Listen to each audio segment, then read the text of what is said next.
All right, we're back in the 2022 Chevy Tahoe 3-liter diesel. And we're going to do a quick MPG loop. It's about a 40-mile round trip, mostly interstate, a little bit of in-town, and we're going to see how it does.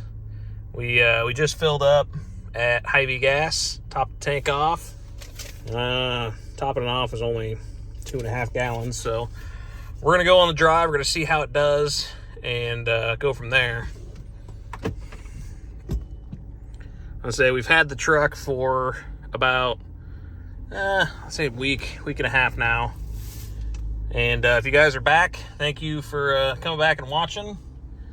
And if you like the diesel content, or if you just like the content in general, give it a thumbs up and please subscribe. We'll have some more diesel content on the Tahoe soon, and some more random cheap trucks. But we'll get back to the Tahoe. Like I said, it is a 2022. It's got the 3-liter diesel in it, and it is the premier trim level. But so far, we haven't had it too long. 321 miles is what's on the truck now. That's about to go up drastically here in the next couple weeks, because the wife's going to start using it to pull the camper and go on a bunch of trips. So we're going to hit the road. We're going to see what this thing does, and then we'll be right back with you.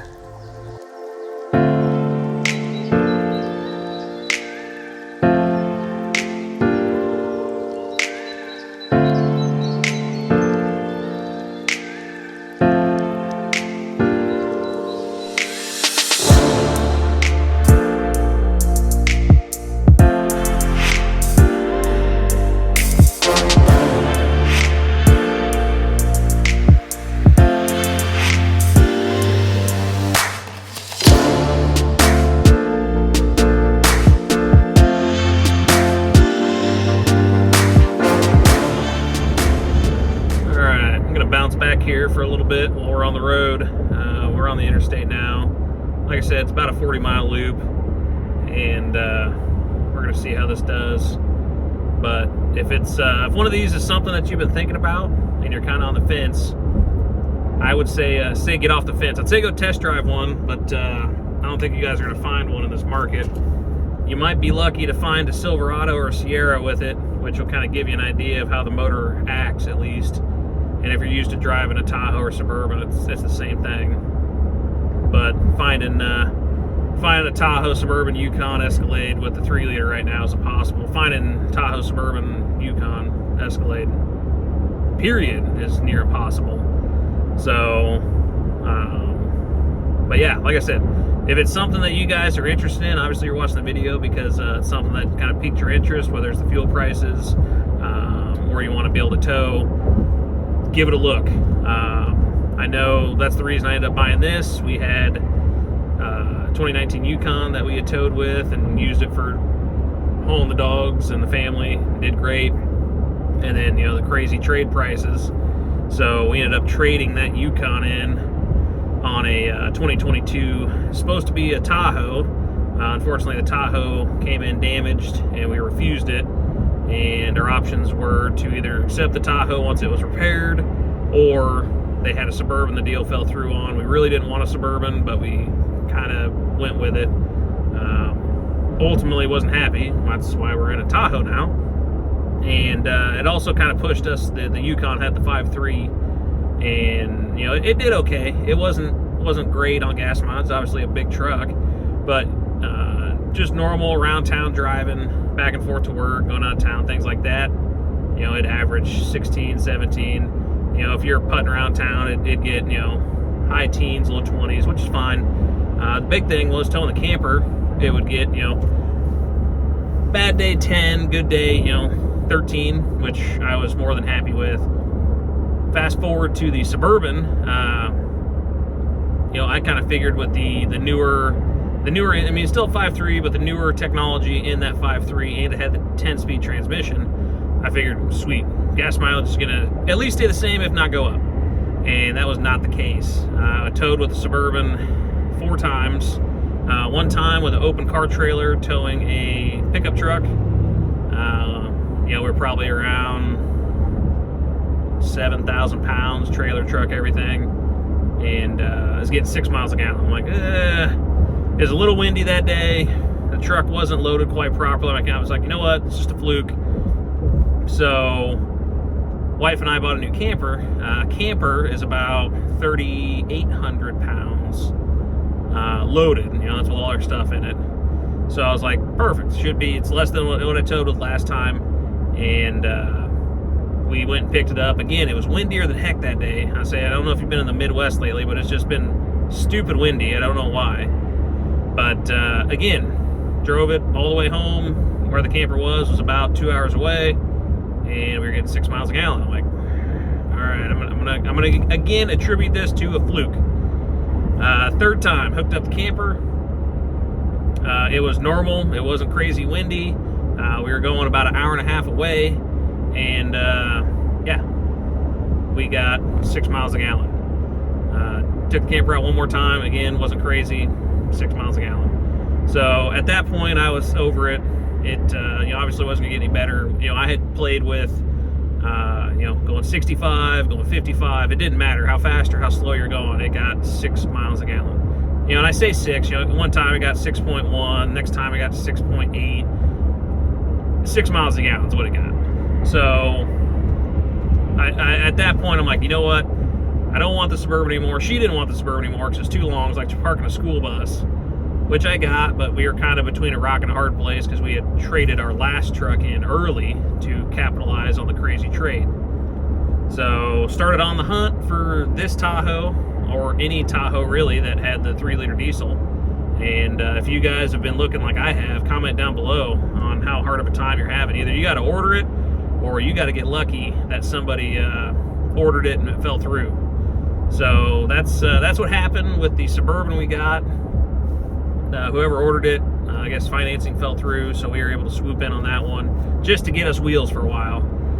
And then this one, I saw it online, contacted the dealership as an en-route transit, and nobody had put their name on it yet. So I'm like, all right, take my money, here's my deposit. And they're like, well, it's a non-refundable deposit. I'm like, that's fine, I'm getting that truck. So here we are, we got the truck, we've been putting a bunch of miles, I say a bunch of miles, I mean, we've had it a week, we put 300 on it, it's not a lot. I would imagine when I check back in with you guys next, it should have a lot more.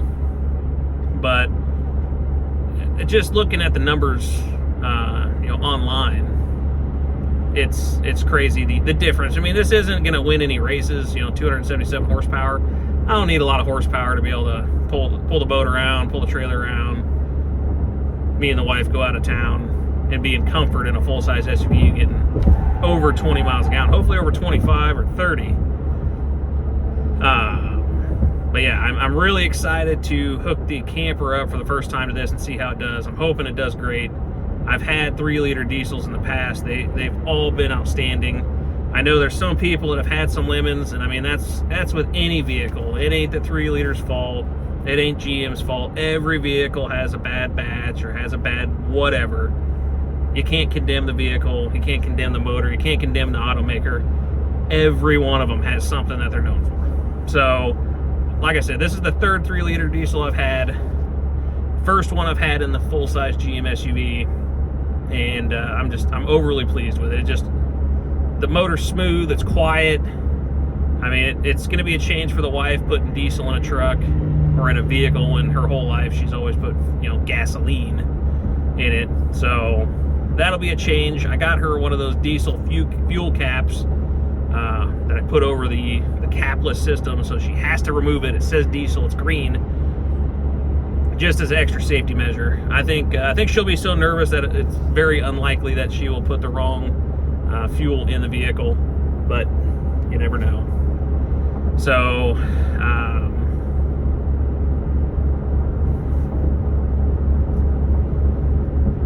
sorry, getting a call there. But we're gonna get back to the road here, and like I said, quick 40-mile loop. I'm just going 65. I'm not going crazy. You only switch us around. Like I said, just got the cruise set at 65. I'm not going crazy fast. The RPMs are hovering right under 1,500. And yeah, I know I could go faster. I go 70, I go 75. When I drive, I generally go the speed limit. When the wife drives, she generally drives like Mario Andretti. But I'm wanting to kind of see what we can max get out of this thing. So when I drive, we can get some decent fuel mileage. But as for, as you can see, the range is 400. Well, it's 490, now it's 492, so that's creeping up. Hopefully, by the time we get there and back, it's gone significantly up. But we're going to go back to the fuel station. We're going to top it back off. We're going to hand calculate it out, see what it does. And we'll be right back with you.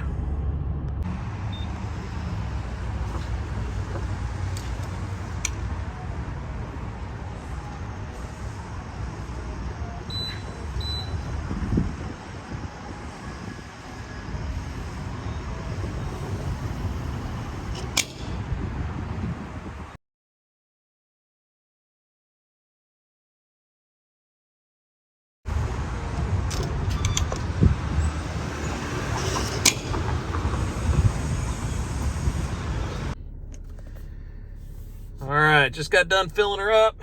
As you can see from the trip computer, we drove 43 miles and we're getting 27.6. So we pumped in, as you can see, 1.368 gallons. And if my my math is correct, it's claiming we were getting over 31 miles a gallon. So the trip computer is a little more conservative than hand calculating it, but I'll take either number. 27 is great on any day. 31 is amazing on any day. And obviously, like I said, I'm sure I could go a little slower, or a little faster, I should say. It'd probably go down a little bit, but I would imagine even if we were going 75, we'd still be getting mid-20s. So yeah, I will say we'll call that a win. If you guys have made it this far, I greatly appreciate it. Please give the video a like, give it a thumbs up. And like I said, there will be more diesel content to come, at least for the Tahoe. And thanks much, guys.